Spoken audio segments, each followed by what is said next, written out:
ఈరోజు మనం బ్రాహ్మణపల్లి అనే గ్రామంలో బోనకల్ అనే మండలంలో ఒక ఫీల్డ్ దగ్గరికి వచ్చాం. ఈ ఫీల్డ్ వచ్చి ఏంటంటే ఎలైట్ ప్రైమ్ అనే వెరైటీ. ఎలైట్ ప్రైమ్ అనే వెరైటీ. ఈ వెరైటీ ఎన్ని ఎకరాలు వేసారండి మీరు? 2 ఎకరాలు. ఈ వెరైటీ 2 ఎకరాలు వేసారు. పుల్లయ్య గారు 2 ఎకరాలు వేసారు. మన ఎలైట్ ప్రైమ్ అనే వెరైటీ. ఈ వెరైటీ ఎలా ఉందో మన పుల్లయ్య గారి మాటలో ఉందాం. పుల్లయ్య గారు నమస్తే అండి. నమస్తే. మీరు వేసిన వెరైటీ ఏంటండి?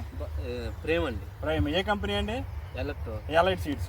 సైజ్ ఎలా ఉందండి? సూపర్ కాయ అండి. సూపర్ కాయ. కింద సైజ్ ఎలా ఉందో పైన కూడా అదే సైజ్ వస్తుంది. తర్వాత కాయ కలర్ ఎలా ఉందండి? కాయ నెంబర్ 1 క్వాలిటీ ఉందండి. ఓకే.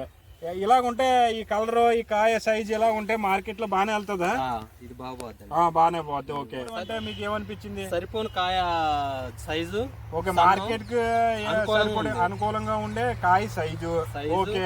చిక్కడి కాపు గని దగ్గర ఉంది. గని దగ్గరగా ఉంది. ఇది అయితే మాత్రం మన సన్న రకంలో పోవడానికి సన్న రకంలో పోద్ది. ఇంకా దీన్ని వంక పెట్టే పని ఉంది. మరి మన ఈ పంట వేసి ప్రైమ్ వేసి ఎన్ని రోజులు అవుతుందండి? ఇది 3 నెలలు దాటింది. 3 నెలలు దాటింది. అంటే దగ్గర 100 రోజులు అయ్యింది. ఇప్పుడు మీరు వేసిన ఈ ప్రైమ్ లో మీకు ఏమైనా వైరస్ ఏమైనా కనపడిందా? వైరస్ తక్కువ అండి. వైరస్ లేదు. ఉన్న వెరైటీలతో పోల్చుకుంటే మందే దాంట్లో కొద్ది వైరస్ దాంట్లో ఉందా? దీంట్లో లేదు. ఓకే అండి. తెగులు కూడా తట్టుకుంది. ఓకే అండి. ఇది రైతులు వేసుకోవచ్చు అంటారా ఈ వెరైటీ? నెంబర్ 1 అండి. వేసుకోవచ్చు అండి. రైతు వారికి అయితే ఎక్లాస్ కొడతాయి.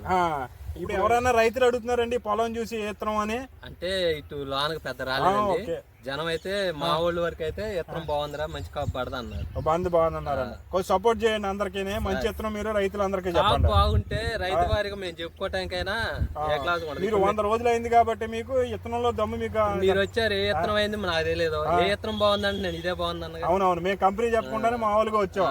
ఏ విత్తనం బాగుందంటే ఎలైట్ ప్రైమ్ బాగుందని అన్నారు. కాయ బాగుంది. Thank you.